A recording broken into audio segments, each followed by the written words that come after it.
Vamos a comenzar con esta mesa dedicada a Cuitláhuac, señor de Ixtapalapa, señor de defensa de México Tenochtitlan, vencedor de los españoles en la Noche Triste, este extraordinario personaje que muchas veces se nos olvida.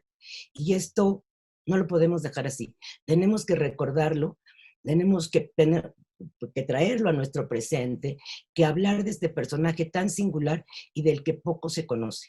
Entonces, vamos a dar paso, yo no soy la experta evidentemente, sino quienes nos acompañan en la mesa. Vamos a dar paso a esta mesa en donde recordaremos a este personaje del que todavía tanto tenemos que conocer. En primer lugar, tengo el gusto de presentarles a la doctora Clementina Babcock. Ella es doctora en Historia por la Universidad Nacional Autónoma de México y se ha especializado en estudios sobre las crónicas novohispanas de tradición indígena, novohispana y andina. Desde 2013 es profesora investigadora titular C en la Dirección de Estudios Históricos del Instituto Nacional de Antropología e Historia. Es miembro del Sistema Nacional de Investigadores del CONACYT. Ha publicado en revistas de alcance mundial radicadas en Alemania, Argentina, Brasil, España, Estados Unidos, Italia, México, Japón, Francia y Perú. Ha coordinado los siguientes libros colectivos: acerca de la desmemoria y su construcción en Mesoamérica y los Andes, en coordinación con Sergio Bota; mudables representaciones, el indio y la Nueva España a través de crónicas impresos en manuscritos, en coordinación con Berenice Bravo Rubio; lo múltiple y lo singular, diversidad de perspectivas en las crónicas de la Nueva España, en coordinación con Luis Barrió; manuscritos escritos, perdidos y recuperados, con Rodrigo Martínez Barax y Salvador Rueda, mi queridísimo amigo que también va a estar con nosotros hoy.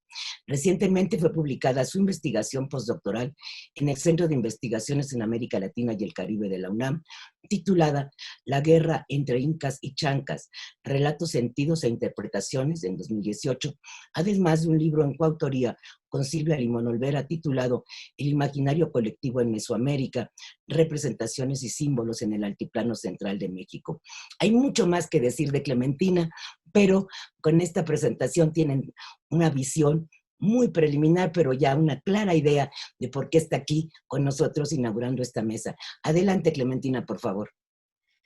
Bueno, muchísimas gracias, maestra Guadalupe Lozada. Es un honor realmente poder ser presentada por usted con todo su reconocimiento por parte de todo lo que es el mundo académico, pero también por la ciudadanía de este hermoso país. Y también quiero, bueno, no solamente saludar a la gente que nos está escuchando, sino agradecer a la Secretaría de Cultura del Gobierno de la Ciudad de México, y también decir que estoy ante dos eminencias, con dos admirados y queridos colegas, ¿sí? El maestro Salvador Rueda, el doctor Patrick Johansson. Es un verdadero placer poder el día de hoy reunirnos, nada más ni nada menos, que para poder platicar de este Hueytlatoani, ¿no? Cuitláhuac, señor, como dijo la maestra Guadalupe Lozada, señor de Iztapalapa, con una genealogía muy importante, que gobernó durante los 80 críticos días de Tenochtitlan en un momento realmente muy difícil.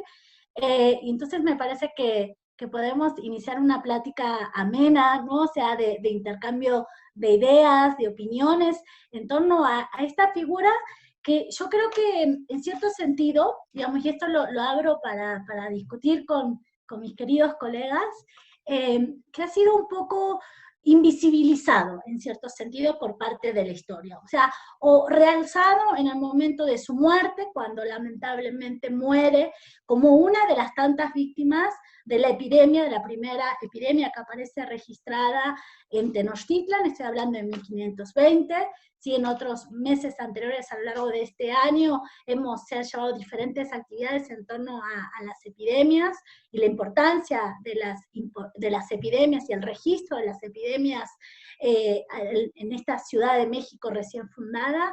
Pero me parece a mí, digamos, abro un poco la polémica o para abrir la discusión, el intercambio de ideas, que sobre Cuitláhuac nos faltan elementos para saber en torno a qué pasó cuando él estuvo gobernando Iztapalapa, lo cual no es un centro menor, ¿no? O sea, era un centro muy importante. Aparte también recordar que Cuitláhuac, ¿sí?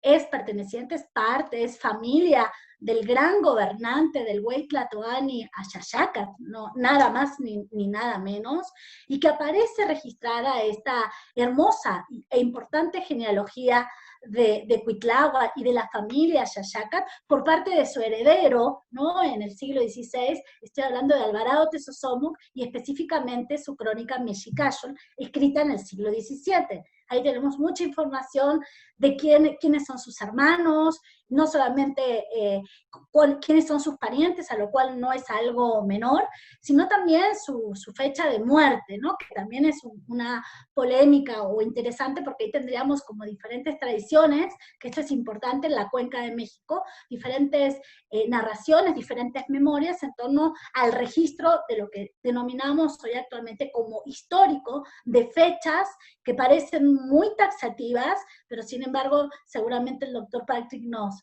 podrá entablar o por lo menos molestar, que me encanta cuando el doctor Patrick nos molesta, en torno a lo simbólico, que pasan con estas fechas y la simbología que nosotros pensamos que son a rajatabla, ¿no? O sea, sin embargo, en el mundo mesoamericano sabemos que tienen connotaciones simbólicas.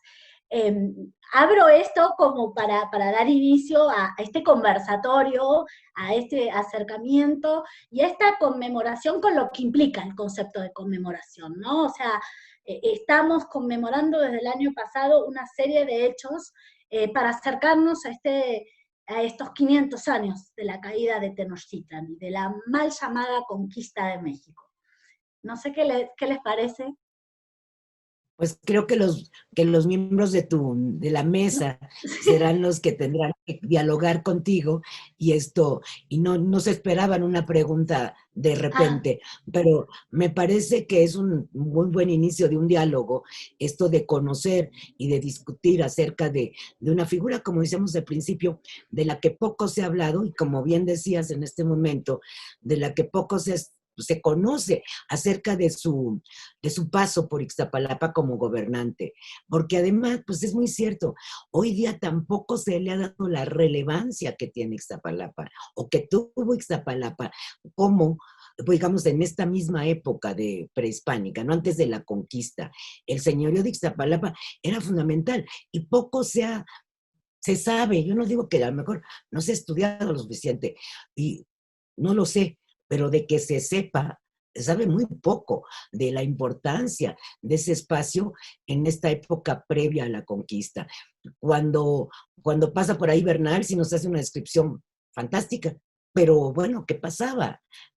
¿Qué había?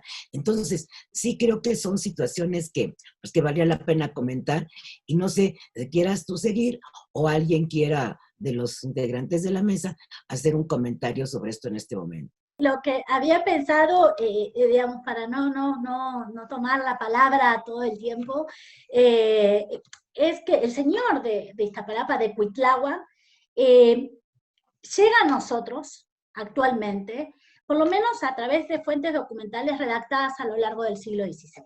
¿No? Específicamente la historia verdadera de la conquista de la Nueva España, de Bernal Díaz del Castillo, tenemos referencias en torno a Cuitlahua, y también en las cartas de la relación de Cortés. Ahí tenemos fuentes tempranas del siglo XVI que hacen referencia de tradición hispánica. Después, por supuesto, tenemos, y vamos a ver a lo largo de este conversatorio, imágenes, ¿sí? de él en diferentes códices, cómo aparece representado a través del glifo, cómo se detecta claramente en el glifo, como la representación de su imagen con excremento, portando una manta, una diadema de color turquesa y una nariguera, cómo lo podemos detectar. Y también a mí me parece, siempre me llamó mucho la atención la figura de Cuitlahua, y por eso digo como que ha sido silenciado, o como que no hemos prestado la debida atención, tan solo en este momento de cuando le toca asumir la responsabilidad tras la muerte de Moctezuma Xocoyotzin, un momento crítico, sumamente crítico en todo sentido, no solamente a nivel político, sino a nivel simbólico, porque lo que representaba el Huaytlatoani para la sociedad, ¿sí? Mexica Tenochca, y que haya muerto, aparte, en estas, que también tenemos diferentes propuestas, cómo murió, a través de manos de quién murió, ¿no? Estos enigmas que siempre son interesantes y polémicos también, pero él asume.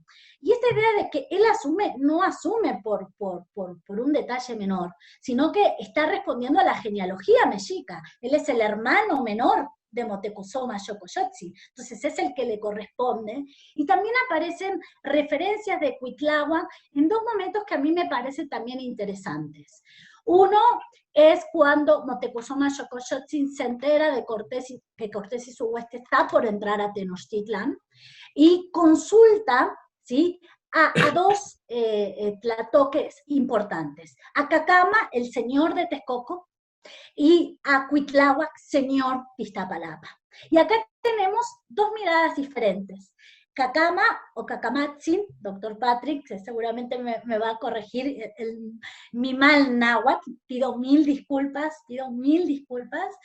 Cacamatzin, donde él tiene una posición pro-española, ¿no? O sea, como que está mostrando que no habría problema.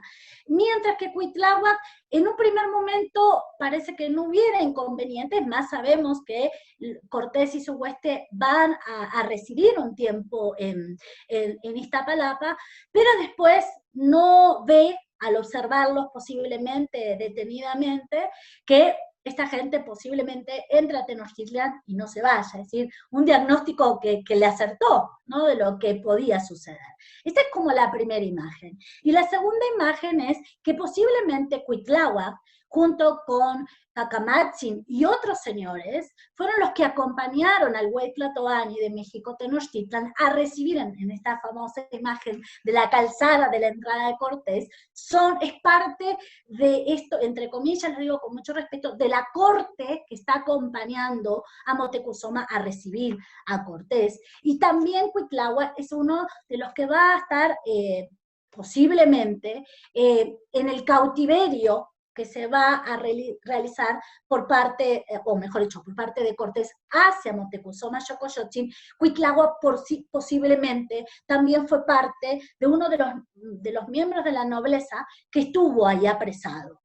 Digo, esto me parece que es importante porque Cuitláhuac lo vemos en diferentes momentos liminares, digamos, me parece que son momentos importantes, protagónicos al punto de pensar que tras los hechos de la matanza de Toxtlat y lo que implica la matanza de Toxtlat y la inestabilidad política que se va a producir en Tenochtitlan, es Cortés quien posiblemente, siempre estamos hablando en las posibilidades, ¿no?, quien le solicita, ¿sí?, a Cuitláhuac que vaya a dialogar con la población de Tenochtitlan para calmar las aguas, cosa que no ocurrió, si no podemos entender la denominada Noche Triste. Un suceso, maestra, que usted hoy al inicio daba cuenta de ello. Esta Noche Triste que aparte ha sido un hecho, a lo cual es muy interesante, que ha sido reelaborado en diferentes momentos de la historia, no solamente novohispana de México, sino durante el siglo XIX y también durante el siglo XX. El protagonismo y la fuerza que ha tenido la Noche Triste, como el hecho donde Cuitláhuac liderando, ¿sí?, al grupo mexica, y posiblemente Tlatelolca también, donde participaron en esta noche, para algunos triste, también es toda una polémica según donde la miremos, de unas horas nada más, quedó registrada, ¿sí?, como la batalla que vencieron a los hispanos, que se van a retirar y se van a reajustar, como todos sabemos, desde Tlaxcala, ¿no? Digamos, lo estoy haciendo de manera sintética, la pasada por lo que hoy es, aparte, la avenida Tacuba, que sigue uniendo, es una calzada prehispánica, hoy lo que es la calle Tacuba, ¿no?, que seguimos transitando hacia Tlacopan, la antigua Tlacopan, es un espacio sumamente importante también para los que vivimos actualmente en la Ciudad de México, donde en nuestro caminar y nuestro transitar estamos pasando por lugares históricos, ¿no?, momentos históricos donde transcurrieron muchos de los hechos de la narración de la conquista. Y cuando yo pensaba también en torno a este 10º gobernante de Tenochtitlan, pensaba que algo que no ha sido tan registrado tan exquisitamente, lo que debe haber sido los ritos de entronización, o cuando él sube al gobierno, que no aparece registrado como con otros gobernantes mexicas, tenochcas, pero que posiblemente debe haber sido momentos muy importantes. Esto no es algo que se arma tan rápidamente, pero que el contexto, la coyuntura de ese momento, tras la muerte de Moctezuma Xocoyotzin, llevan a que Cuitláhuac si deba asumir nada más ni nada menos esta gran responsabilidad. Y yo pensaba en un momento que posiblemente hasta intentó, quizás en estos 80 días que él gobernó, regresar a una normalidad que nunca más volvería, ¿no? Que él hizo todos los intentos, no tenemos registros como de los otros Tlatoque, de grandes obras, de grandes emprendimientos, porque no le alcanzaron los 80 días y porque el contexto que le tocó a él vivir es un contexto único e irrepetible, donde él mismo tenía que experimentar, escuchar qué estaba sucediendo y tomar decisiones que fueron muy relevantes y en cierto sentido juzgadas, a veces bien, a veces mal, posiblemente sí por su propio grupo. Yo quería resaltar, y sobre todo cuando hablamos de Cuitláhuac y en acercarnos en su aniversario de su muerte como una de las víctimas de la viruela, es que Cuitláhuac es sin lugar a dudas uno de los gobernantes que le tocó un momento crítico, ¿sí? Un momento que creo que la historia no ha sido justa o de todo justa. La historia no es justa tampoco, con muchos personajes históricos, pero que creo que esta es una oportunidad para detenernos a verlo, y no solamente con esta imagen, como aparecen los códices, con estas ámpulas, con estas imágenes de contagiado por viruela repetidamente, sino con un gobernante que hizo todo lo posible, ¿no? Hizo todo lo posible para llevar por buen puerto, por buen cauce, algo que lamentablemente no funcionó. Y también quería como plantear, para finalizar mi intervención y escuchar a mis estimados colegas, que Cuitláhuac también, y por eso yo hablaba con el ejemplo o los dos esquemas que tenemos con Cacatzi, ¿no?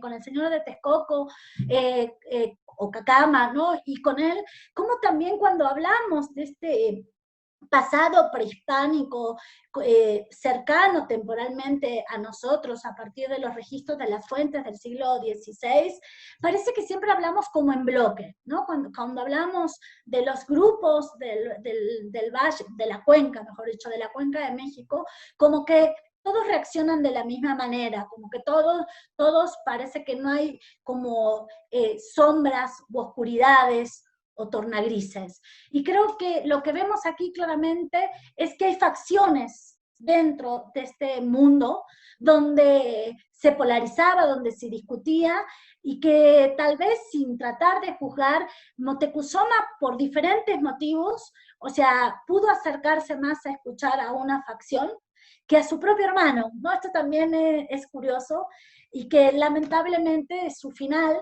así como el final de la vida de Cuitláhuac, nos merece, sin lugar a dudas, análisis más profundos. Estoy hablando más profundidad en torno a comparar diferentes corpus, poder tratar de acercarnos, siempre insisto en esta idea, tratar de acercarnos a este mundo maravilloso y seductor como es el posclásico tardío y sobre todo la ciudad, la antigua ciudad de México, Tenochtitlan.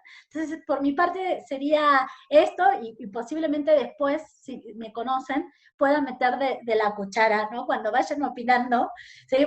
Posiblemente vaya diciendo, ay, ¿y esto cómo es? Pero bueno, muchísimas gracias. Al contrario, muchísimas gracias. Ha sido interesantísimo escucharte y sobre todo de esta visión, digamos, fresca sobre Cuitláhuac, esta visión en donde nos permite, pues, intuir. O sea, como bien decías, podemos suponer, podemos creer que pasó así. Suponemos que Cuitláhuac estaba en esta comisión que recibe a Cortés. Todo esto lo estamos suponiendo. Suponemos que esto, suponemos que lo otro, porque nos faltan fuentes de información de ese momento. Pero gracias a todas las lecturas que ustedes como especialistas han ido haciendo, pues podemos ir intuyendo esto. Podemos ir pensando que pudo haber, podemos ir armando un proceso, una etapa de la historia que, como bien acabas de comentar, resulta fundamental y poco se ha reflexionado en torno de veras lo que decías hace un momento, lo difícil que fue para Cuitláhuac ese momento en el que toma el poder y tiene que enfrentar el momento histórico que estaba viviendo, ¿no? Realmente una situación muy complicada y luego pues también en una situación derivada de una epidemia que todavía se complica más. O sea, lo entendemos ahora mejor que nunca. Entonces, bueno, pues si les parece, damos paso a la siguiente conversación, continuando con nuestra mesa. Me permito presentar ahora al doctor Patrick Johansson. Él es titular, es investigador titular C de tiempo completo definitivo. Hizo en el Instituto de Investigaciones Históricas de la UNAM, hizo área de investigaciones Historia de los Pueblos Indígenas. Yo me tardaría como 10 minutos en leer lo que tiene también como currículum breve, pero esto es investigador titular nivel 3 del Sistema Nacional de Investigadores.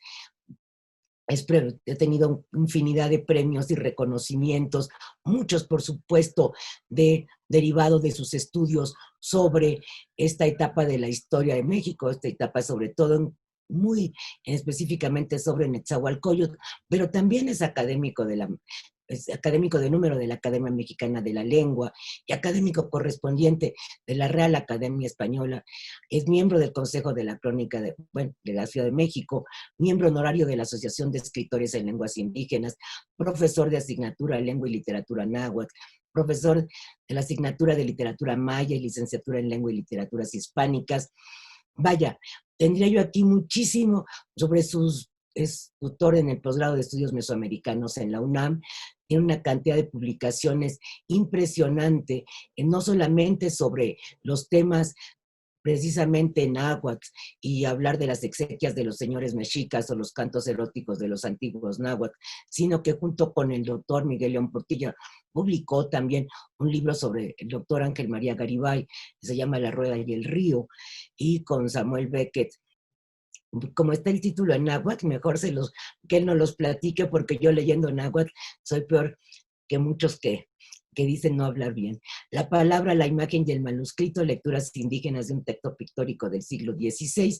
O sea, nos podríamos seguir con el currículum del doctor Johansson más tiempo de lo que va a llevar su ponencia. Entonces, creo que mejor le damos la palabra y esta es una muy breve presentación de lo que ha hecho y sigue haciendo el doctor Johansson por la cultura de este país. Adelante, por favor.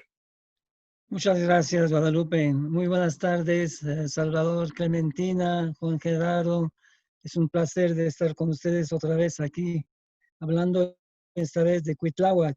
Clementina, me voy a permitir pasar una presentación para responder a algunas de tus preguntas. Muy bien. Sí, se ve pues muy bien. Como lo decía tanto Guadalupe como Clementina, pues uno de los problemas es que tenemos muy pocas fuentes y esas fuentes son a veces, bueno, no solamente escasas, sino erróneas.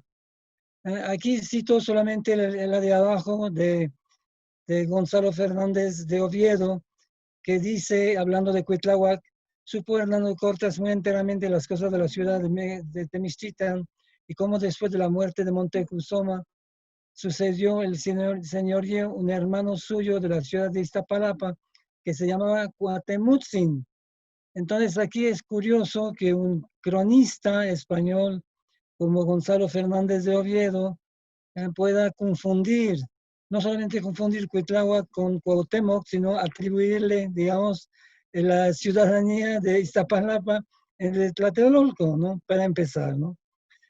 Fue Tlacochcalca, digamos, en su juventud, porque Clementina también evocaba la parte, digamos, de Iztapalapa, cuando era señor de Iztapalapa, y con su hermano, bueno, fue el Tlacochcalca de su hermano Moctezuma, y aquí tenemos una imagen de los Tlacochcalca del Códice Mendocino, y nos dice que salió luego Moctezuma llevó consigo la flor de la caballería del reino, y entre los más de cuenta fueron Cuitlahuatzin, Matlatincatzin, Pinahuitzin y Sesepaticatzin, sus hermanos, hijos del rey Axayacat, y el primero de estos, que es Cuitlahuatzin, fue el que eligieron los mexicanos después de su muerte en las guerras de Fernando Cortés, ¿no? Cuitlahuatzin fue un gran guerrero, fue el capitán general, el Tlacochcalca de Motecuzoma, antes, digamos, de que llegaran los españoles, y fue especialmente por su valentía, no solamente en la parte final, ¿no?, sino también antes. Es por esta razón que lo promovieron como Tlatoani de México, de Tenochtitlan, ¿no? Aquí tenemos una imagen de este año fatídico, el año Ometecpat, 2 Pedernal de 1520, que estaba bajo el amparo de, como lo pueden ver, de Mictlantecutli, el dios de la muerte. Tenemos a veces con Torquemada, por ejemplo, unos atisbos del carácter de Cuitláhuac. Nos dice Torquemada que era un hombre astuto, sagaz y bullicioso, y la principal parte de echar de México a los castellanos, según se entendió, y que fortalecía la ciudad con fosos y trincheras, y armaba a la gente con largas picas, y soltaba los tributos, ofrecía mercedes a los pueblos que resistiesen a los cristianos, y los matasen y le enviasen las cabezas. Dio a entender en todo su imperio cuánto los convenía la unión para librarse de la opresión de los extranjeros, y no se engañaba en nada. Torquemada ya penetra en el carácter de Cuitláhuac. Es muy probable que hubiera tenido una información directa de informantes indígenas, pero toda esta información se perdió. Ciertamente sí existió, y ciertamente que ha existido, y fue, digamos, transcrita, se destruyó ciertamente porque Cuitláhuac, como había sido el único vencedor, digamos, de los españoles, no les convenía que mantuvieran, digamos, unos testimonios de este personaje que les había ganado, ¿no? Pasaré rápidamente sobre la familia de Cuitláhuac, porque sería muy largo, pero me parece que es importante hablar de don Alfonso Ixuestocatzin, por nombre Axayagatzin, también hijo legítimo del rey Cuitláhuac. Y aquí no me voy a extender, nada más que después aparentemente tuvo una buena relación con los españoles, y lo que sería muy interesante ver es que dentro de los cantares mexicanos, hay 2 estrofas de un Totocuica, canto de pájaros, que lo recuerdan al hijo, no a Cuitláhuac, ¿no? A Ixuetlatocatzin, el hijo de Cuitláhuatzin, que habría regresado al lugar de los atabares como Pato Ánade. Dice así: in Tihuechotzinca, Xitlamahuizocan, in Totome, in Tepilhuan, Totoscanaotzin, o in Don Alonso, Axayacatzin, o Quetzalitzpetlaca, in Tempatlaxin, o Guayayejón, Quetzaltocpatlaquipan, Quiyayactilla y Tlapaltzin, in Don Alonso, Axayacatzin, o Quetzalitzpetlaca, in Tempatlaxin, o Guayayejo.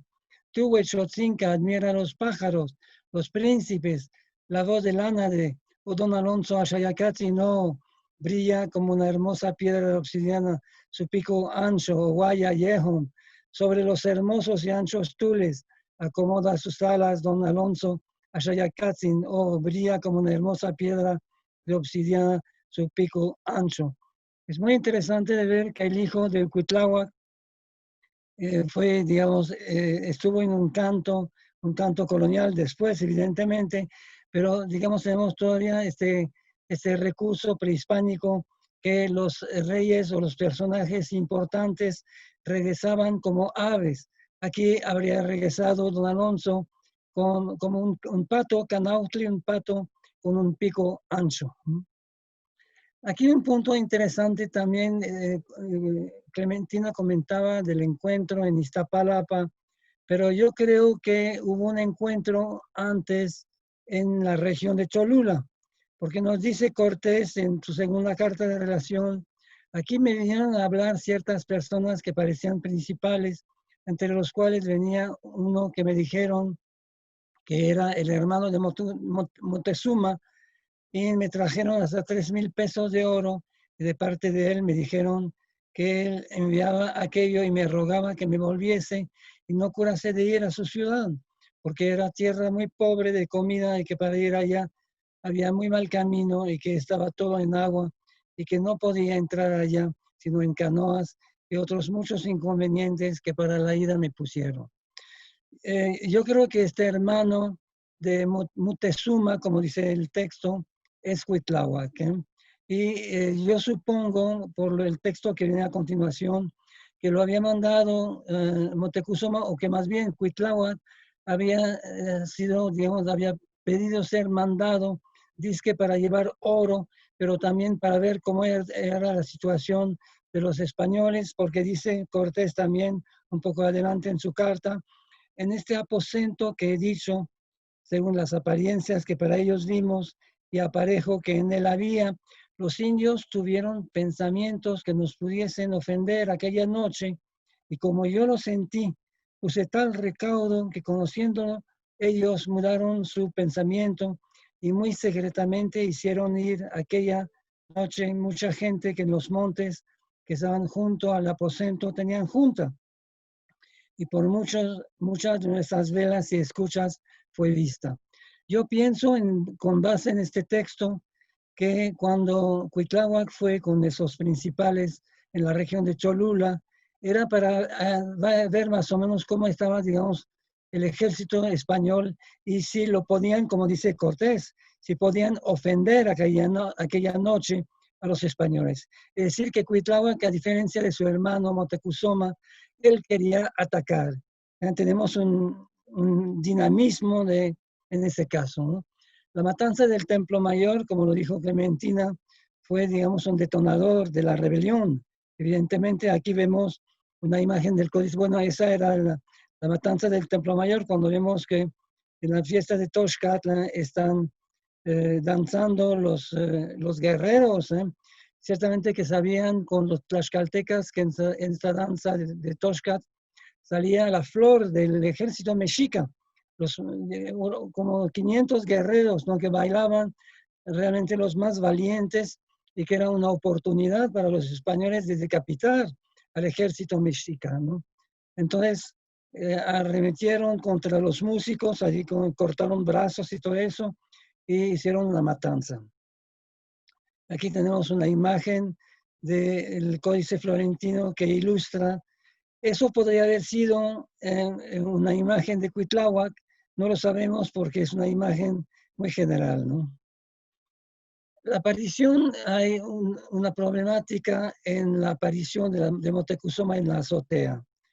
Se supone que aparece en la azotea cuando Cortés regresa de Veracruz después de haber ido contra Pánfilo de Narváez, ¿no? Regresa, la ciudad está tomada así lo vemos aquí, por ejemplo, están arrinconados después de la matanza de Toxcat, se sublevan los mexicas y arrinconan a los españoles en el palacio de Axayacat, están sitiados. Cuando llega Cortés, lo dejan pasar con sus tropas y se encierran todos y reinician, digamos, los combates, ¿no? Y según Cortés, en lo que dijo aquí Cortés, sin pensamiento de malicia, soltó un hermano de Moctezuma, señor de Iztapalapa, ni los mexicanos ni hicieron mercado, ni le dejaron volver a la prisión, y le eligieron por caudillo. Yo considero que me parece muy sospechoso que en un momento dado Cortés hubiese dejado salir a Cuitláhuac. Primero, no hay una prueba fehaciente que estuviera Cuitláhuac prisionero con Moctezuma. Inclusive tenemos una indicación de que en un momento dado estaba Itzcuautzin con Moctezuma encerrados con los españoles, pero que todos los principales habían salido. Entonces es posible que en ese momento Cuitláhuac no estuviera con Moctezuma encerrado en el palacio de Axayacat, ¿no? Yo pienso que por mucho que dice Cortés que lo hubiese soltado y que así lo que dice aquí el texto, y que lo eligieran unos cuantos días después, imagínense, regresa Cortés, regresa el día de San Juan Bautista, es decir, el 24 de junio. La noche triste es el 30. Sabemos que durante 3 o 4 días hubo combates y se supone entonces que hubiera subido a la azotea para calmar a los mexicas enardecidos. Pues el 28, 29, me parece muy tarde, y sobre todo que después, imagínense, lo sueltan y de repente se vuelve el capitán general de los mexicas, siendo que los mexicas estaban atacando, estaban así asediando a los españoles desde mediados de mayo. Yo pienso, con base en una información del códice florentino, que la subida a la azotea no fue con Cortés, sino fue inmediatamente después, bueno, algunos días después de la matanza de Toxcat, con Pedro de Alvarado. Y aquí dice este texto de Bernal Díaz del Castillo, referente a la aparición de Moctezuma en la azotea, cuando de ellos, los principales, se llegaron en la parte en que Montezuma les podía hablar, ellos a él, y llorando le dijeron: oh Señor, oh nuestro gran Señor, y cómo nos pesa de vuestro mal y daño, y de vuestros hijos y parientes. Hacemos saber que hemos levantado a un vuestro pariente por Señor, y ahí le nombró cómo se llamaba, y que se decía Cuetlahuaca, Señor de Iztapalapa. Y bueno, les caen las flechas, así como dice el texto del florentino, pero en este caso sí nombraron a un señor, digamos, Cuetlahuaca. Quiere decir que Cuitláhuac no estaba encerrado con Moctezuma. Sería ilógico que lo nombraran en este caso si estaba encerrado. Es decir, que yo pienso que Cortés, cuando dice que subió Moctezuma a la azotea, en los 2 días que precedieron la noche triste, me parece que es algo falso. Yo supongo, es difícil porque no tenemos una prueba fehaciente de ello, que la subida a la azotea, con base en el Códice Florentino, subió con Itzcuautzin a la azotea, y lo que cita aquí Bernal Díaz del Castillo habría sido con Bernal del Castillo y no con Cortés. Aquí tenemos precisamente una imagen ambigua del Códice Azcatitlán, que corresponde, aquí pueden ver, aquí arriba, lo que puedan ser la subida a la azotea del palacio, con aquí Moctezuma y Itzcuautzin, y aquí vemos que es la fiesta de Toxcat, cuando los músicos están tocando y que hay la masacre aquí, y vemos a Moctezuma, en ese caso, que recibe una flecha en el pie, en la pierna, y corresponde a lo que se dieron. Y otros dicen que juntamente le dieron en el pie con un flechazo, la cual relación es de diversos autores, porque lo del flechazo no lo trata esta historia, sino relación de un indio particular. Es una imagen sincrética que mezcla aquí la subida a la azotea y la matanza del Templo Mayor, ahí con la bandera del Espíritu Santo que tiene un tlaxcalteca aquí, ¿no? Es una imagen curiosa. El Códice Azcatitlán, como lo pueden ver con el trazo, es un códice totalmente occidentalizado. Bueno, aquí tenemos una imagen del Códice Moctezuma aquí vemos la cara de una persona que ya tiene la viruela, aquí 2 Tecpat, 2 Pedernal, y aquí está Cuitláhuac, y aquí son los combates del templo. Aquí vemos la subida a la azotea de Moctezuma. Bueno, aquí es la salida, cuando decide Cortés el 30 de junio salir. Aquí vemos las mujeres que dan el pitazo y les caen encima, y aquí los vemos con el lienzo de Tlaxcala. Y aquí lo interesante, lo que estaba comentando, Clementina, la salida por la calzada de Tlacopan, y aquí Popotla. Aquí vemos Choloa, es una pierna de venado. La pierna de venado es un signo para decir Choloa, la huida. Y aquí sería el árbol de la noche triste, el árbol de Popotla. Aquí me parece 2 popotes, Popotla, ¿no? Es el árbol de la noche triste que aquí tenemos. En cuanto a la fecha del nombramiento como gobernante, Ochpanistli Omotlatocatlali Cuitláhuac. En el mes de Ochpanistli se instaló como gobernante Cuitláhuac. Y aquí es exactamente 80 días después de la muerte de Motecuzoma. Eso era un ritual, no podía ser nombrado, entronizado el siguiente Tlatoani si no fuera 80 días después de la muerte. Por lo tanto, la entronización de Cuitláhuac es el 16 de septiembre de 1520, lo que concuerda con lo que dice la crónica Mexicayot, que de hecho dice eso, ¿no? Y entonces aquí lo que comentaba Clementina, que reinó 80 días, que es curioso también, que una coincidencia también de esta cifra de 80 días, ¿no? Que me parece que podría haber sido una coincidencia quizás, o la segunda solución sería que en un momento dado que no se supiera exactamente cuántos días había reinado y de manera simbólica le atribuyeran 80 días. Y una tercera posibilidad, porque la eutanasia también se practicaba, que en un momento dado, viendo el sufrimiento que tenía el Tlatoani mexica, se le otorgaran la muerte, digamos, 80 días después de que hubiese sido entronizado. Y la fecha de su muerte, 80 días después de la entronización, es el 3 de diciembre de 1520. Bueno, aquí tenemos una visión, una descripción de la Totomonalistli, como se llama en náhuatl, ¿eh? Y antes de que los españoles nos afrentaran, primero se vino a propagar una gran enfermedad, la viruela. Empezó en Tepeirui, se extendió a la gente, una destrucción. Algunos estaban cubiertos de pústulas, se extendía en todas partes del cuerpo, en la cara, en la cabeza, en el pecho, etc.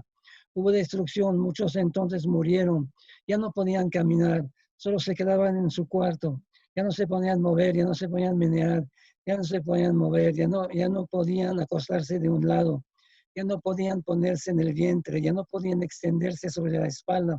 Y cuando se movían, gritaban. Había mucha destrucción de gente, como que cubrían el cuerpo, las pústulas. Mucha gente murió, muchos murieron de hambre, hubo muerte de hambre, nadie cuidaba del otro, nadie se ocupaba del otro. Eso es el texto que viene aquí de los informantes de Sahagún, ¿no? Y aquí pues tenemos la muerte de Cuitláhuac. Aquí lo interesante, vemos su muerte. Y vemos aquí, curiosamente, aquí un glifo, porque el glifo de Cuitláhuac es este, ¿no? Con este excremento, aquí con también una especie de formema que remite a la piedra, ante Cuitla, ¿no? Es el glifo. Y aquí, curiosamente, tenemos un glifo de Cuitláhuac con la viruela, y es una flor, Cuetlaxochitl, exactamente, la flor de Nochebuena, y un huehuetl, que sería Cuitláhuac, ¿no? Huehuetl aquí, para remitir a su nombre. Tlazocamatihuelmiac, que es todo para mí.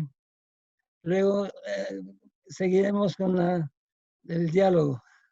Perfecto, ¿no? Gracias. Es muy interesante porque nos has permitido ver lo que está escrito, ¿no? De donde se sacan muchas de las inferencias que todos los historiadores han hecho a lo largo de la historia, pero nos remites a las fuentes, cómo está descrita un momento dado, cómo describe otro personaje. Bueno, los relatos indígenas también son fundamentales y poco conocidos, y esto es lo que ha permitido ir uniendo diferentes trozos de la historia a partir del conocimiento de estas fuentes de información que resultan fundamentales y que, como todas las fuentes de información, pues aceptan, digamos, una interpretación, sobre todo cuando se trata de fuentes de información del siglo XVI.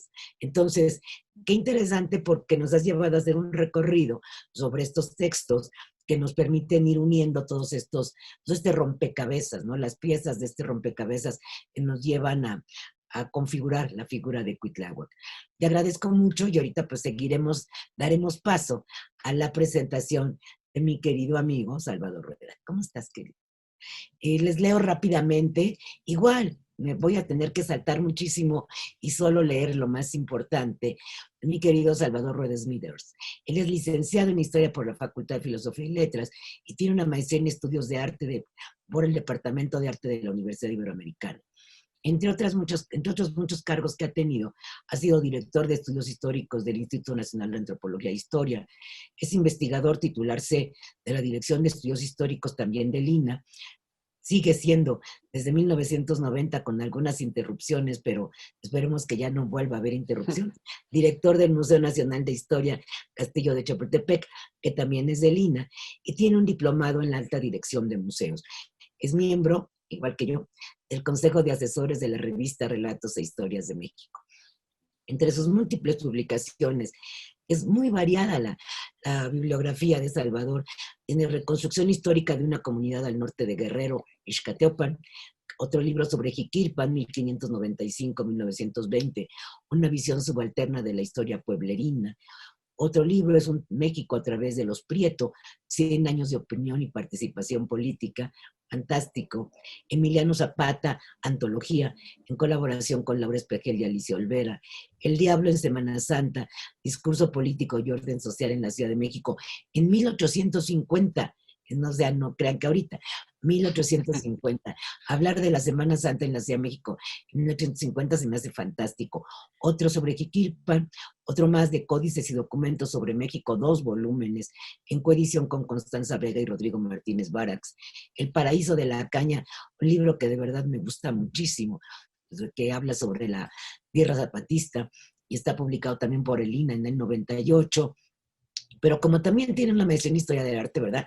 Pues hace un libro sobre pinceles mexicanos, 3000 años de pintura, y así me puedo seguir hablando de la variedad de temas, Salvador, eso es lo que más me impresiona, que has tocado en tu obra publicada. Te agradezco mucho que estés aquí, me da muchísimo gusto saludarte también, y adelante, por favor. Muchas gracias, Guadalupe. Buenas tardes a Clementina, doctor Patrick Johansson, a Juan Gerardo. Muchas gracias por esta invitación. Yo sería, digamos, el extraño en esta mesa porque no me dedico yo al siglo XVI, pero Clementina me convenció que podía estar aquí y platicar cierto tipo de cosas y tratar de no encimar. Aprendí muchísimo de lo que acaban ustedes de decir, entre otras cosas, de que este personaje puente, que es Cuitláhuac, es oscuro para la historiografía y para la memoria, precisamente porque solamente se nos remite como un puente, es decir, entre la muerte de Moctezuma y la caída de Tenochtitlan. No hay mucho más información que eso y se conjeturan muchas otras cosas. Tanto el doctor Johansson como la doctora Babcock mencionan los 80 días de gobierno y sin embargo alguna nota de Fernando de Alba Iztlizóchitl dice que gobernó 40 días.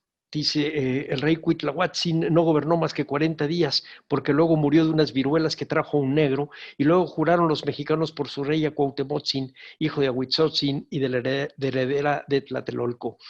En realidad, yo creo que Iztlizóchitl puede estar equivocando y es mucho más fácil que haciendo las correlaciones que hacen los historiadores modernos como la doctora Babcock y Patrick Johansson hayan sido esos 80 días. Lo que sí sabemos es que ese otoño de 1520 fue terrible.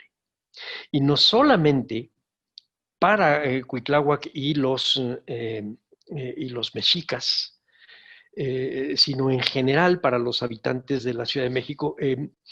En esta salida de Hernán Cortés y de sus hombres, después de la Noche Triste, 30 de junio, 1 de julio, en ese paso de la Noche Triste, y que van a dar hasta Tlaxcala, hay alguna de las crónicas, dice que los recibe Maxicatzin, que los recibe bien.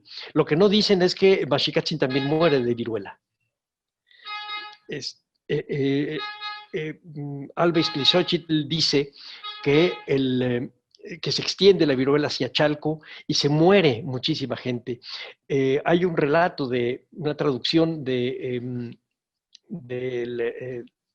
padre Garibay sobre el libro 12 que acaba de mencionar ahora Patrick Johansson en otra traducción, pero es igualmente terrible su versión. No se podían mover para un lado ni para el otro.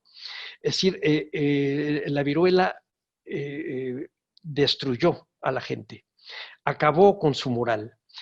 Hace algunas semanas platicábamos Clementina, Rodrigo Martínez, algunos otros investigadores y yo sobre el por qué no habían terminado de perseguir los mexicas y acabar con con lo que quedaba, los jirones que quedaban de los españoles en su huida hacia Tlaxcala.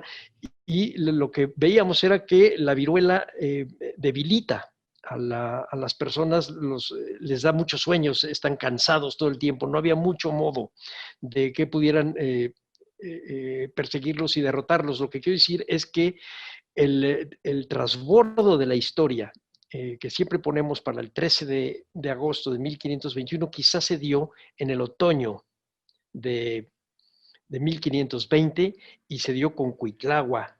No digo yo Cuitláhuac, porque ya Rodrigo Martínez nos dice que no es Cuitlahua, digo yo, hay que decirle Cuitlahuatzin, porque Cuitláhuac es el lugar y el hombre es Cuitlahua.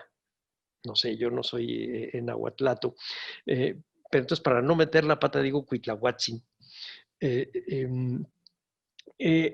Es este periodo de gobierno de Cuitlahuatzin y la manera como él lleva la guerra y la manera como él entiende la política es lo que marca realmente el transbordo de la historia que acaba cambiando el rostro de México y de Mesoamérica. ¿Por qué es un personaje puente? Porque en realidad, a pesar de las fuentes que ahorita nos acaban de leer, fue muy poco conocido hasta el siglo XIX. En realidad, las fuentes que ahora conocemos, entre ellas lo que dice el libro 12 de Sagún, lo que dice Durán, Iztlizóchitl no, pero lo que dicen Sagún y Durán y algunos otros se conocen hasta el siglo XIX. Es decir, no son lecturas amplias el resto de la historia. Entonces, el personaje importante durante el periodo virreinal y 3/4 partes del periodo del siglo ya XIX ya independiente es Moctezuma. Es a final del siglo XIX cuando rescatan a Cuauhtémoc y es al final del siglo XIX cuando empiezas a hablar de Cuitláhuac, pero también con ciertas interpretaciones. Ahora nos dice Patrick Johansson, y es un poco para molestarlo, doctor, lo mismo que dice Chavero sobre el lienzo de Tlaxcala, en donde están este árbol que significa Popotla, con muy buen sentido maneja el doctor Johansson que se trata como de 2 popotes para hablar del ahuehuete de Popotla, pero lo convierte la República Restaurada en un hito de la memoria mexicana hacia 1873-74, cuando le haces un cerco de metal para que no lo estén tocando y lo conviertes en un monumento en contra de la invasión y de los invasores. Estamos hablando de la República Restaurada, es decir, cuando la invasión y los invasores tienen un sentido ya para el pensamiento cívico mexicano que se acerca a la historia. Y entonces Chavero dice, bueno, el lienzo de Tlaxcala dice que está en Popotla, no debe ser el mismo árbol, dice, porque para esas fechas este árbol debió haber estado en la orilla de la laguna o en la laguna. Y tampoco lloró Cortés, dice Chavero. Es decir, esta relación del árbol con el llanto de Cortés, con la persecución que hacen esta gente, tiene que ver con el rescate de la memoria de Cuitláhuac y el acomodarlo como un personaje puente. Yo no recuerdo, y por favor díganme, si hay en la Ciudad de México, en algún parque público pues sobre todo de la época porfiriana, si hay alguna escultura de Moctezuma.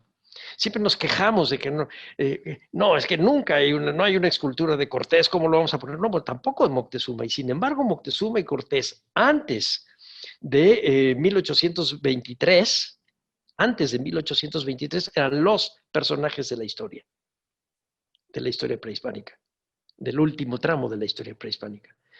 Después, cuando se convierten en beneméritos en grado heroico a los héroes de la independencia y que pides que se quemen los restos de Cortés, Cortés pasa al lado de los villanos de la historia. Y Moctezuma empieza a diluirse, se empieza a perder, empieza otra vez a manejarse si fue realmente un cobarde, si lo venció su pensamiento supersticioso, si era un calculador. Todavía estamos discutiendo eso. Y Cuauhtémoc es rescatado hacia los 1890, cuando se hace la escultura de Jesús Contreras, cuando se hace el monumento en Paseo de la Reforma, etc. Pero a Cuitláhuac no se le hace una escultura sino hasta este siglo, y a Moctezuma ninguna. Es decir, hay un proceso en la mente donde vamos sedimentando y vamos cambiando nuestros valores y nuestros símbolos, nuestros personajes que son referentes de un momento. Para desgracia de Cuitláhuac, nunca ha dejado de ser un personaje puente. Hay una estación del metro, pero su imagen no es la del el nombre de Cuitláhuac, no es su glifo, porque para la mentalidad occidental es un poco raro. En realidad el nombre es una lama, pero se le identifica con un excremento. Y entonces el glifo para el metro es un chimali. Es decir, sigue siendo un personaje que se nos va de los dedos, así como decía yo de que Moctezuma y Cortés tienen un periodo de auge y de gran popularidad y después se pierden. Con Cuitláhuac no, siempre se nos queda un poco suelto, tan suelto que si no es porque Clementina me dio un jalón de orejas hace un rato, yo decía que la muerte de Cuitláhuac estaba manejada el 25 de noviembre, no el 3 de diciembre. Y entonces ella muy prudentemente no lo dijo acá, diciendo, Salvador va a decir una mentira, y me lo puso en el teléfono y me pone la cita en donde debo estar seguro que es el 3 de diciembre. Bueno, no le voy a pelear eso, ella es la que sabe de esto, y además su fuente es irrefutable. La crónica Mexicayotl es irrefutable. No es lo mismo la crónica Mexicayotl que Alba Iztlizóchitl. Tienen dos pesos distintos porque hablan desde dos atalayas totalmente diferentes. Pero esta idea de que si gobernó solo 40 días, o si gobernó los 80, o que si murió el 25, o que si murió el 3, lo que te habla es de que hay muy pocos datos firmes para poder armar una biografía. Sabemos que muere de viruela, sabemos que la viruela fue la que acaba hundiendo a la ciudad, pero acaba hundiendo en realidad al mundo prehispánico, porque también muere Maxicatzin, y entonces no hay más señor en la zona de Tlaxcala más fuerte que el mismo Cortés. Y pensemos lo que les hace a los de Texcoco, incluyendo a uno de los tlaxcaltecas que no era su afín y que lo ahorca en Texcoco. Y después, claro, hay muchos que son afines a los españoles, no nos debe eso sorprender. El mismo Cuauhtémoc, que acaba ya teniendo bautizado y teniendo un nombre cristiano, y es muerto en 1525, y se quejan los cronistas, entre ellos Bernal Díaz, de una muerte injusta. Es el cálculo político de Hernán Cortés sigue siendo pues muy enigmático para nosotros. Lo único que podemos hacer son las relaciones. Por ejemplo, que el martes de carnaval ahorca a Cuauhtémoc en 1525 y una semana después en España, en un proceso totalmente diferente, le están dando un escudo de armas en donde una de sus campos son las tres coronas de los imperios que venció en la ahora llamada Nueva España. Y están las cabezas de los 7 reinos que fue él venciendo. Es decir, Cortés sí queda muy claro y queda en su ambigüedad política y en su oportunismo, hay que decirlo así, pero Cuitláhuac no sabemos exactamente cómo se movía. De hecho, hasta en las pinturas del siglo XIX siempre aparece como un personaje en segunda fila. Es decir, las pinturas de la academia en donde está Moctezuma recibiendo las primeras noticias de la llegada de los españoles, o donde está acercándose a recibir a Cortés, o ya después de la noche triste, cuando están sacrificando a los prisioneros españoles para ponerlos en las cabezas en el Zompantli, siempre Cuitláhuac queda detrás. El personaje principal era Cuauhtémoc, aunque no haya sido todavía el señor de los mexicas en ese momento, lo ponen en primer plano porque es el reconocible para la mentalidad porfiriana en el momento en donde se está reconstruyendo esta historia. Y pensemos en el valor que tiene este tipo de reconstrucciones, y sobre todo lo que tiene que ver con las invasiones a México, porque en las mismas fechas en las que se levanta esta idea de que el árbol de Popotla es un símbolo en contra de la invasión española, se levanta el obelisco que hace homenaje a los cadetes de Chapultepec en la batalla de 1847.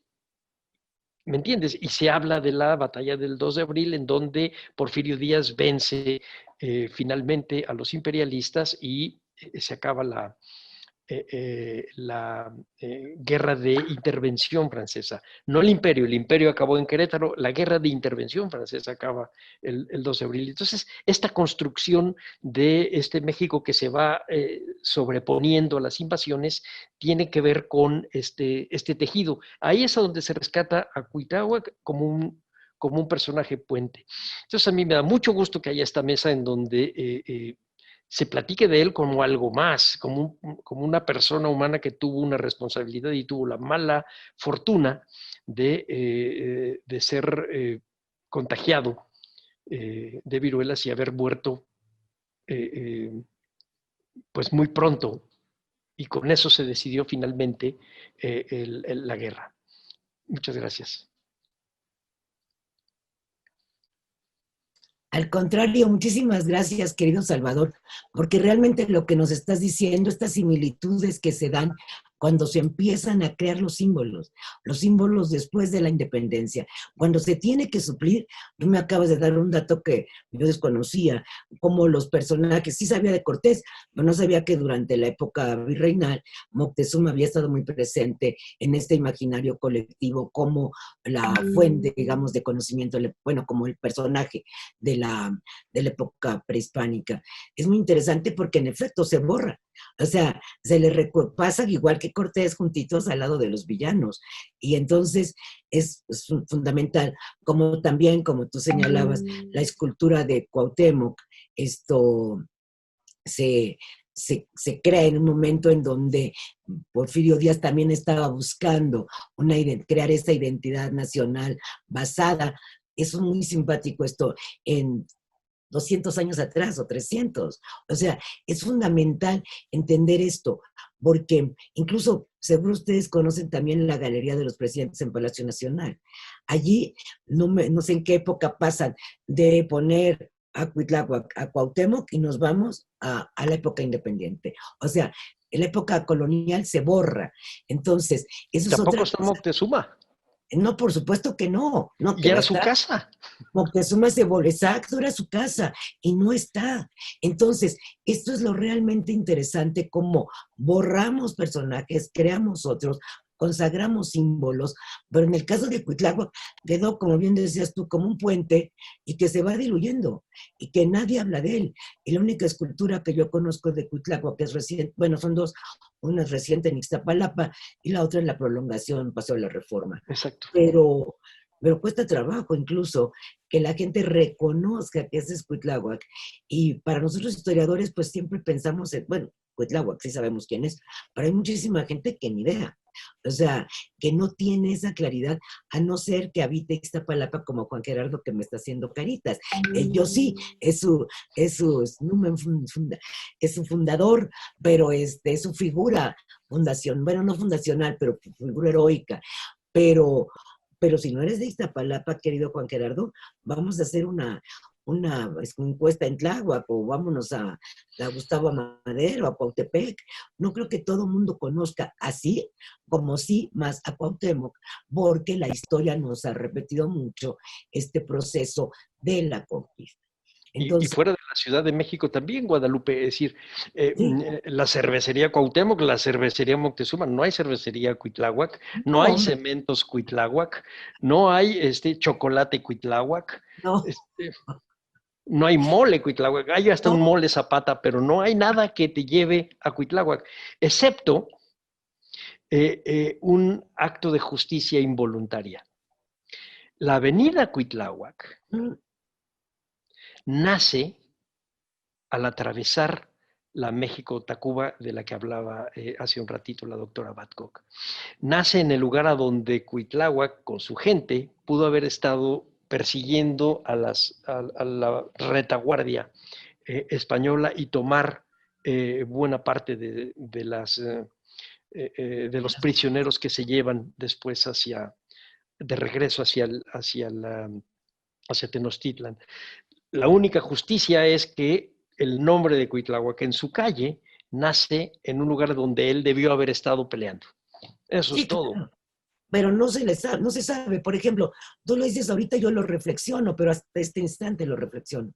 Antes de eso no lo había reflexionado. Es involuntario. Nunca. Exacto, es involuntario y no sabemos siquiera si quien trazó lo hizo con esa conciencia. O sea, sí, le puso ese nombre. Ahora resulta que, pues sí, claro, el lugar de ubicación es exacto, es muy cercano a donde debió de haber estado. Pero sí es muy bonito lo que decía Clementina. No, esperemos que este año próximo, porque ahorita estamos celebrando los 500 años de la muerte de Cuitláhuac, los 500 también que fueron ya de la Noche Victoriosa, como hay que llamarla, y en esta nueva simbología de los acontecimientos. Pero realmente el año próximo pues es el 5º centenario de la caída de México Tenochtitlan. Y ahí también es un buen momento para reflexionar sobre los espacios históricos que sobreviven en la ciudad y que se relacionan con esto.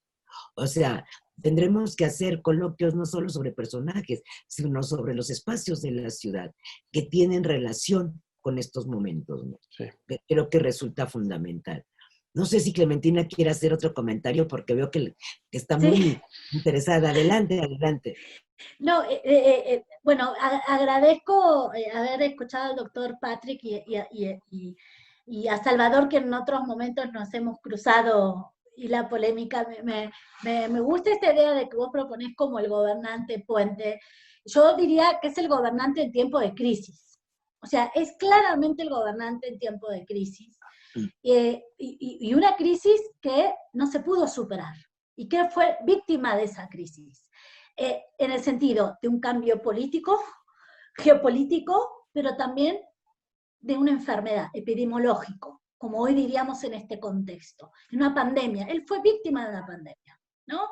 Y yo pensaba también maestra, con lo que usted decía, y por eso, digamos, me parece que la figura de Cuitláhuac, como otras, hay momentos que aparecen silenciadas. O sea, es el rol de la historia. O sea, la historia selecciona determinados personajes como selecciona buenos y malos. Pero siempre es en un contexto político. Porque ¿qué es lo que se interesa realzar? ¿Qué es lo que interesa, un poco provocadoramente, recién nos decía Salvador, no decir, ¿por qué no tenemos productos o por qué Cuitláhuac no aparece como una figura tan repetitiva como es la figura de Cuauhtémoc, porque Cuauhtémoc responde a un prototipo que es interesante y que hay que realzar, ¿no? Y que muere aparte en batalla, o sea, es torturado, tiene un montón de elementos. Pero yo también comparto que es el siglo XIX, donde sucede mucho, o donde se cocina muchas de estas cuestiones. Porque hasta lo de la noche triste, que lo hemos discutido, o sea, ni Bernal, o sea, lo que conocemos como las 5 fuentes básicas de la conquista, ¿no? Los que fueron testigos de vista. No hablan de que Cortés lloró, ni hablan de la noche, no, hablan de la tristeza, y eso después se fue convirtiendo en la noche triste. Eso sería por un lado, ¿no? Entonces, esto creo que nos ayuda a pensar cómo juega la historia en la reelaboración de ese pasado, y el fin, ¿no? El fin de la historia. Y por el otro lado, yo quería acompañar y, bueno, agradecer las imágenes, doctor Patrick, que nos compartió, como siempre exquisitas, ¿no?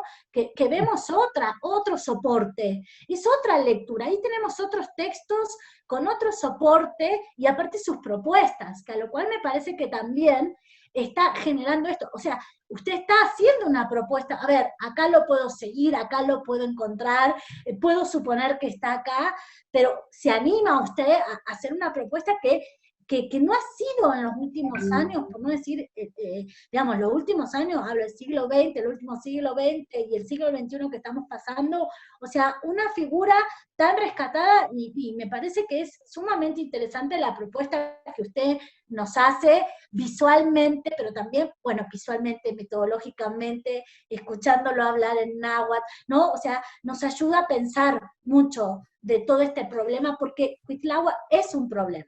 Es un problema en el buen sentido del camino que tenemos que recorrer, que no asustarnos, y para eso, digamos, y también porque por el sentido de este tipo de programas que hace la Secretaría de Cultura de la ciudad, invito a leer la crónica Mexicayo, ¿no? O sea, donde ahí tenemos información de Cuitlahua, ¿no? Con quien se casó, con esta mujer de Texcoco, ¿no? Que tuvo 5 hijos, ahí tenemos muchas historias que, digamos, historias que aparte su propio heredero, ¿no? Descendiente, está narrando. Entonces esto me parece interesantísimo, y doctor Patrick, me parece tan interesante ver las imágenes, porque acá tenemos otros textos, ¿no? Unos textos que son difíciles de trabajar. Y cómo no caer a veces, ¿no? En cómo, qué entender de esos textos. Pero entonces por mi parte era eso, agradecer, porque abrimos preguntas y me parece rico, ¿no? Tener este tipo de conversatorios. Yo quisiera hacer una observación en cuanto a la versión de Ixtlilxóchitl, de Alba Ixtlilxóchitl, que mencionó Salvador. Yo creo que el error viene de Nahupohualli.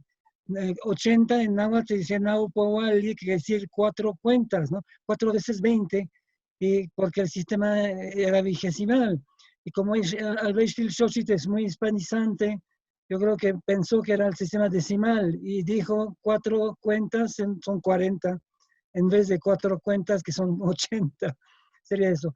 Y en la figura de Cuitlahua, que yo leo, abundando un poco sobre lo que dije tanto Salvador como Clementina, yo creo que lo muy importante, por muy corto que haya sido, digamos, la aparición de Cuitlahua que en el escenario político, es que fue, digamos, el primero que tuvo un proyecto de nación indígena.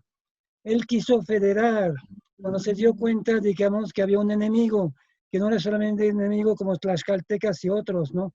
Era un enemigo de la civilización indígena. Él tuvo la idea de federar a todas las naciones indígenas, mandó embajadas a Tlaxcala inclusive, para que se unieran a él, para combatir a los invasores, ¿no?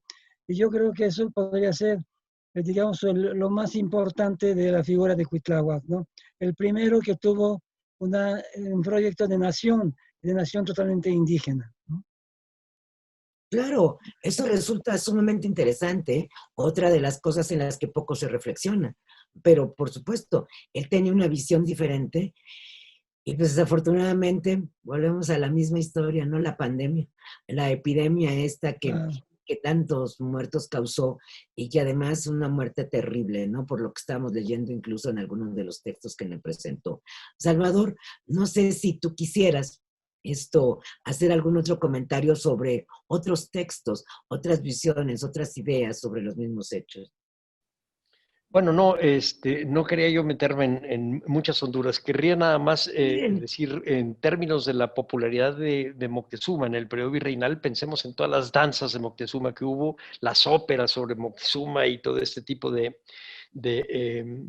cosas. Y luego las reivindicaciones a Moctezuma ya en el siglo XX, empezando por Heriberto Frías, por ejemplo, con sus pequeños relatos para niños, y luego los otros relatos sobre Chapultepec, donde hablan de Moctezuma y de lo que hace, o hablan de Cortés y de lo que hace. Y al pobre de Cuitláhuac siempre se lo saltan. Nunca aparece. Yo pienso que este programa puede ser muy, muy importante para lo que se está diciendo. Y lo otro son las lecturas que modernamente se han estado haciendo, por ejemplo, a Bernal Díaz del Castillo, que eso más bien lo platicarán el doctor Johansson y la doctora Babcock, que es su tema, y con quienes han dialogado con sus colegas, Guillermo Turner, por ejemplo, y algunos otros.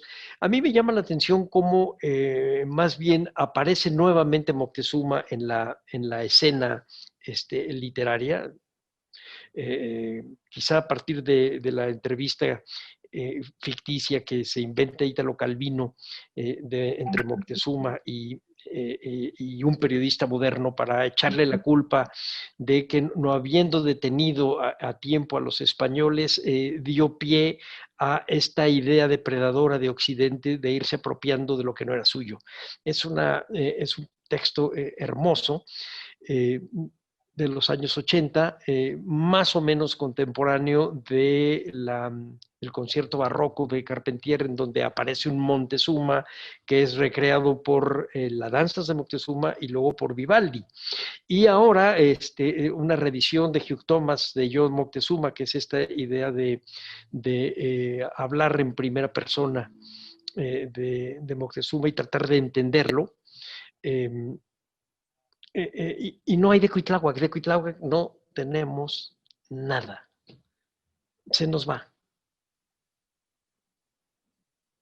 Vamos a tener una ópera, una cantata con el Cuitláhuac de Samuel Maynes. Ah, sí. La cantata, dentro de poco. Ok, es muy bien. Muy importante. Va a ser el evento, bueno, ya tiene que haber sido digamos, de 2020, va a ser de 2021. Cuitláhuac de Samuel Maynes, con música de Samuel Seaman y la traducción al náhuatl de un servidor. Muy bien, doctor. Muchas gracias. Sí, eso me parece que es un evento importante que hay que tomar en cuenta, pero bueno, es el primer rescate, es decir, como decía Salvador, o sea, hay óperas de Moctezuma desde el siglo XVIII, y en cambio esto de Cuitláhuac va a ser la primera, porque es un personaje que nos ha permanecido un poco oculto, y qué bueno que en estas mesas nos podamos sacar a la luz a los 500 años de su fallecimiento. Pues no tengo más que agradecerles de verdad a los tres su participación. He estado muy contenta escuchándolos, sobre todo he aprendido muchísimo. Ya nos volveremos a encontrar en otras mesas con otros temas. El próximo año, el 2021, estará lleno de momentos propicios para volvernos a encontrar. Muchísimas gracias. Muchas gracias a todos los que nos escucharon. Gracias a Juan Gerardo López por la organización de este evento. Hasta luego. Buenas tardes.